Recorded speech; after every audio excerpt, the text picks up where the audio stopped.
ውድ ቻናል ቤተሰቦች ሰላም በያላችሁበት ይብዛ። ዛሬ በዚህ ቪዲዮ ውስጥ ንጋት ኤግዛም ላይ ጋት ኤግዛም ላይ ብዙ ተማሪዎችን የሚያስቸግረውን ኮምፕሬሄንሲቭ ፓራግራፍ እንግሊዘኛ ጥያቄዎችን በፍጥነት መልሱን እንዴት እንደምታገኙ በዚህ ቪዲዮ በደንብ አድርጌ አሳያችኋለሁ። እንዲሁም ጋት ኤግዛም የምትፈትኑም ይሁን ኢንትራንስ ኤግዛም ላይ እንግሊዘኛ ጥያቄዎች ፓራግራፍ በሰፊው ይመጣል።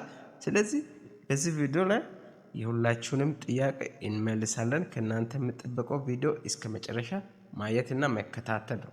ደግሞ ከማየታችሁ በፊት ሁሌ ደንበኛ ለመሆንና ቀዳሚ መረጃ ለማግኘት ቪዲዮን ሳብስክራይብ አድርጋችሁ መጀመር ብቻ። አሁን ቀጥታ ወደ ተግባራቶቹ እንገባለን ማለት ነው። ተማሪዎች ፓራግራፍ ጥያቄዎችን ፈተና ሲወስድ ምንድነው የምሰራቸው ስህተቶች? ብዙ ተማሪዎች እነዚህን ስህተቶች ይፈጽማሉ። ስለዚህ ብዙ ተማሪዎች ፓራግራፍን ከመጠን በላይ ያነባል ወር ይተረጉማል። ይህ ስህተት ነው። እንደዛ ማድረግ አያስፈልግም። በተጨማሪ ጉድለት ደግሞ ፓራግራፍን ሙሉ በሙሉ ሳይተርቱ መልስን መፈለግ፣ ይህም ስህተት ነው። ስለዚህ በዚህ ቪዲዮ በቀላሉ እንዴት እንደምታገኙ በትክክል አስተምራችኋለሁ። አሁን ቀጥታ ወደ ጉዳዩ እንሂድ። ስለዚህ ፈተና ላይ ፓራግራፍ ጥያቄዎች ስትወስድ ፓራግራፍ ጥያቄ ከመስራት በፊት ማድረግ የሚገባቸው ነገሮች አንደኛና የመጀመሪያ ዋና መርሃ ግብር ሜን አይዲያ ማወቅ ያስፈልጋል። ስለዚህ ፓራግራፍ ላይ ሜን አይዲያ የሚኖረው የትኛው አንቀጽ ላይ ነው? ስለዚህ የመጀመሪያ አንቀጽ ላይ ይኖራል። በሌላው ደግሞ የመጨረሻው አንቀጽ ላይ ዋና ሀሳብ ይኖራል ማለት ነው። ፓራግራፍ ፈተና ጥያቄዎች ስትወስድ ስለዚህ መጀመሪያ ሜን አይዲያ ማወቅ ነው። ፓራግራፉ ሀሳብ ምንድነው የሚለው መጀመሪያ አንቀጽ ላፍል ማንበብ፣ ከዛ እዛ ውስጥ ካላገኘ መጨረሻው አንቀጽን ማንበብ ያስፈልጋል ማለት። ስለዚህ ፓራግራፍን ሙሉ በሙሉ አጠቃላይ ያነበብ ጊዜውን ማባከን አያስፈልግም። እንደዛ ብታረግ ሙሉ ሰዓትም ላይበቃህ ይችላል። ስለዚህ ጊዜህን በአግባቡ ለመጠቀም ፓራግራፍ ሀሳቦችን በቀላሉ ለመረዳት መጀመሪያ ሀሳቡን ሜን የፓራግራፍ አይዲያ ካገኘ በኋላ የመጀመሪያ ጥያቄዎችን አንብብ። ጥያቄውን ማንበብ ያስፈልጋል። ሀሳቡን አግኝተህ ቀጥታ ወደ ጥያቄው መሄድ ያስፈልጋል። ስለዚህ ፓራግራፉን ከመቀየር በፊት ጥያቄውን ካነበብክ ምን ፈልገው እንደሆነ ትረዳለህ። ስለዚህ ጥያቄውን ካነበብ የጥያቄውን ሀሳብ የፓራግራፉን አይዲያ ጥያቄው ስለሚያስቀምጥ ጥያቄውን አንብበህ ከዛ ወደ ፓራግራፍ ትሄድና ሀሳቦችን ከዛ ማግኘት ትችላለህ ማለት ነው። ስለዚህ መጀመሪያ ጥያቄ ማንበብ ያስፈልጋል። ኦርደሩ ሳይዛባላችሁ በዚህ አግባብ መቀጠል ያስፈልጋችኋል ፓራግራፍ ሙሉ በሙሉ ለመስራት ማለት ነው። ኦልሶ ሁለተኛው ደግሞ ፓራግራፉን በፍጥነት ኦር ስማርት ሪዲንግ አንብብ። በፍጥነት ሲባል ራፍሊ ማንበብ፣ ሰፖርቲንግ አይዲያ ምን እንደሆነ የፓራግራፍ አይዲያ ምን እንደሆነ ለማወቅ። ስለዚህ መጀመሪያ እና መጨረሻ ሀረግ ላይ ጥንቃቄ አድርግ። ዋና ሀሳቡ በዛ ይኖራል።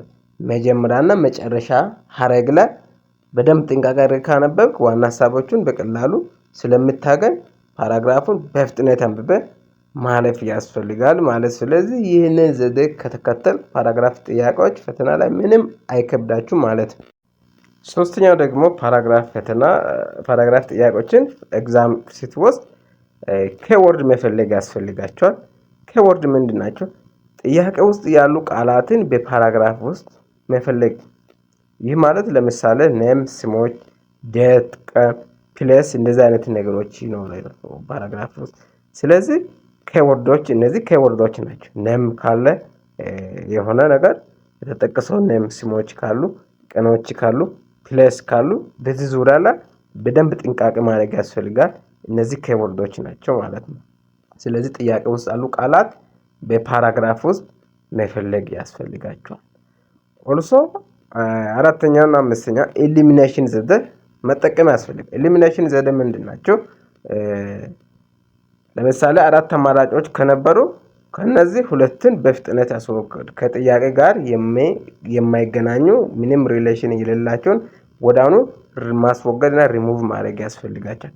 ቀሪዎቹ ደግሞ ከጽሁፍ ጋር ማወዳደር ማገናዘብ ያስፈልጋቸዋል ማለት ነው። እንደዚህ ስታደርጉ በቀላሉ የፓራግራፍ ሀሳቦችን ተረድታችሁ ኤግዛሞቹን መስራት ትችላላችሁ። ብዙ ተማሪዎች ደግሞ ፓራግራፍ ፈተና ሲሰራ እነዚህን ሂደቶች ሳይከተል ምንም የተወሳሰበ ነገር ውስጥ ገብቶ ስህተት መልሶችን መመለስ ይችላል። ስለዚህ እናንተ ፈተናው ላይ ጥሩ ውጤት መስራትና ማለፍ ከፈለጋችሁ ጋት ኤግዛም ላይ ይሁን ኢንትራንስ ኤግዛም ላይ ይሁን በየትኛውም ሌቨል እንግሊዘኛ ፈተና ላይ ፓራግራፍ ይኖራል። ስለዚህ እነዚህ ዘዴዎች ከተከተላችሁ በቀላሉ ጋት ኤግዛም ማለፍ ትችላላችሁ ማለት ነው። በአጠቃላይ ፓራግራፍ ኦር ኮምፕሬሄንሲቭ ፓራግራፍ ጥያቄዎችን ኤግዛም ስትወስድ መጀመሪያ ጥያቄዎችን ተመልከት። ጥያቄውን ማንበብ ያስፈልጋል። ጥያቄው ላይ ምን ሀሳብ እንዳስቀመጠ ጥያቄውን ካነበብክ በኋላ ወደ ፓራግራፍ መሄድ ያስፈልጋል። ከዛ በመቀጠል ፓራግራፉን ሜን ያዳ አንብብ። የፓራግራፉ ዋና ሀሳብ ቶፒክ ሴንተንሱ ምንድነው የሚለው እሱን ማወቅ ያስፈልጋል። ከዛ ኬወርድ ፈልግ። ነም ፕለስ ዴት የሚባሉ ነገሮች እነዚህ አይነት ነገሮች ኬወርዶች ናቸው። እነሱን ማወቅ ኦልሶ የስህተት አማራጮችን ማስወገድ ከጥያቄው ጋር ምንም ሪሌሽን የሌላቸው የስህተት አማራጮችን ሪሙቭ ካደረካቸው ሌሎችን የቀሩትን በቀላሉ ማወዳደር ስለሚችል እነዚህ ሂደት ከተከተልክ በቀላሉ ኮምፕሬሄንሲቭ ፓራግራፍ ላይ ፐርፌክት የሆነ ውጤት መስራት ትችላለህ። ስለዚህ ይህን ቪዲዮ እንደምትወዱ ተስፋ አደርጋለሁ። ከታች ያለውን ላይክ ብላችሁ ሼር በማድረግ እና ሳብስክራይብ በማረጋገጥ እንድትቀጥሉ ተስፋ አደርጋለሁ። በሌላ ጊዜ ልዩ ልዩ ጠቃሚ መረጃዎችን በዚህ ቻናል ላይ ስለምለቅ ዩቲሚዲያ ቻናል ሳብስክራይብ አድርጋችሁ ተጠቃሚ መሆን ትችላላችሁ። እንዲሁም ቴሌግራም ቻናል ላይ ዩቲሚዲያ ፋሚሊ ላይ በሱ በኩልም ጠቃሚ መረጃዎችን ማወቅ ትችላላችሁ። ስለተከታተላችሁ እጅግ አድርጌ አመሰግናለሁ። ቴንክ ዩ ፎር ዋቺንግ